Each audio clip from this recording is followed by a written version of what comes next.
Ladies Chika, panibagong buzz. Sa pagkakataong ito ay kinasasangkutan ng aktor na si Donnie Pangilinan Mariano. Ilang beses nang nakitang magkasamang dalawa nitong nakaraang buwan na nagdulot ng espekulasyon tungkol sa posibleng relasyon.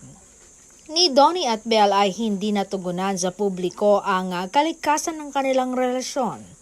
Gayunpaman ang kanilang paulit-ulit na pagkikitang magkasama na ngayon ay kaakibat ng kanilang presensya sa pagsulat.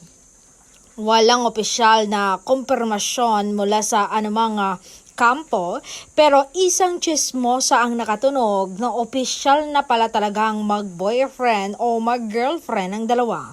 Dahil sa pagkakarinig niya sa isang event, ang tawagan ng dalawa ay mahal na siyang dahilan upang matyagan ng mga tsismosa ang magkasintahan.